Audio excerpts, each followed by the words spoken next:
There once was a ship that put to sea, and the name of the ship was the Belly of Tea. The winds blew hard, her bow dipped down, oh blow me bully boys blow. Barusan kalian mendengarkan lagu itu? Faktanya lagu itu bercerita tentang seorang pemburu paus yang dijuluki sebagai Walmern bersaudara. Jadi sejarah perburuan paus di Selandia Baru mulai dari akhir abad 18 sampai tahun 1965. Pada tahun 1831 ada saudara laki-laki kelahiran Inggris yang bernama Edward, Georgie, dan Joseph yang telah berimigrasi ke Sydney. Pada tahun 1829 mereka mendirikan stasiun perburuan ikan paus di Otago, dekat Dunedin di selatan Selandia Baru. 17 tahun sebelum Dunedin didirikan, Gubernur Selandia Baru, Ladislaw, mengetahui bagaimana tiga saudara ini dalam perjalanannya mereka ke Selandia Baru. Mereka membawa rum, teh, dan gula, serta bubuk musiu.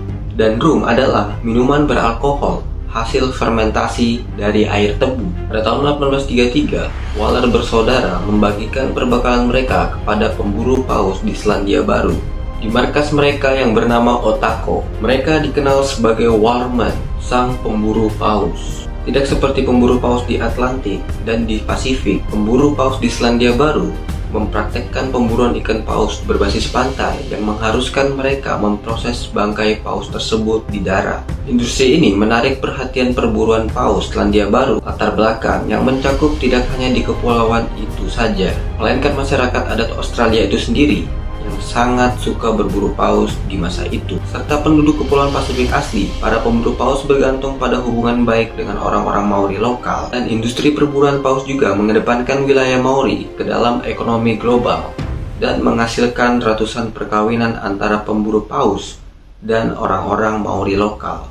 Jadi yang dimaksud dari hal tersebut ialah jika ingin berburu paus di suatu tempat atau suatu wilayah, yaitu Maori, para pemburu ini harus menikahi wanita wilayah tersebut atau wanita lokal tersebut jika ingin perburuan mereka tetap berjalan dengan baik dan lancar.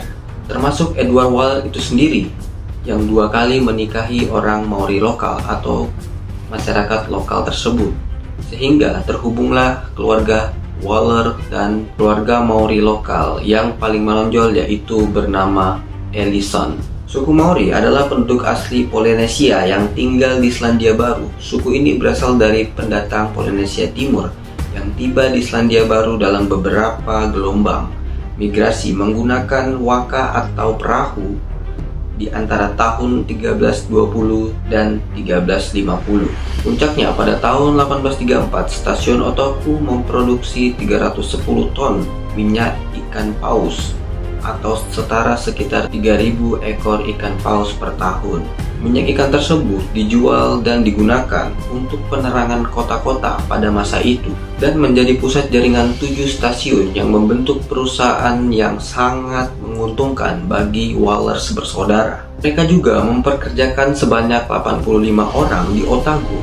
Dari basis Otago, perusahaan ini juga diberi nama Wallers, serta menjadi industri yang beragam seperti pembuatan kayu, spa, rami, kentang, ikan kering, dan artefak. Namun mengingat bahwa koloni Selandia Baru tidak akan dideklarasikan sampai tahun 1840, Wallers diperlakukan seperti pedagang asing di sana. Dan bisnis mereka dipengaruhi oleh tarif impor Inggris yang memproteksionis untuk minyak ikan paus. Pada tahun 1835, tahun ketika Joseph Waller meninggal di Otago, saudara-saudara menjadi yakin untuk meninggalkan stasiun pemburuan ikan paus. Bahkan mereka telah membeli tanah besar-besaran di Selandia Baru yang berjumlah hampir 3 juta hektar. Pada tahun 1840, keberhasilan Waller bersaudara dalam industri perburuan paus hanya sebentar, dinyatakan bangkrut pada tahun 1840. Setelah upaya gagal dalam pembelian tanah skala besar-besaran di New South Wales, stasiun Otago ditutup pada tahun 1841. Pada tahun 1841, pengadilan klaim di New South Wales memutuskan bahwa pembelian tanah oleh saudara-saudara Waller di Selandia Baru tidak sah secara hukum.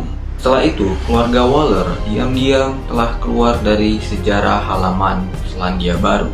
Dan perburuan ikan paus di Selandia Baru berlanjut hingga tahun 1960-an. Dan pada akhirnya pemburuan itu mulai timbul ke permukaan pasar gelap, tetapi bukan dikuasai oleh keluarga Waller lagi, melainkan oleh penduduk asli ataupun orang pendatang yang belum memahami dampak dari perburuan paus liar pada era itu.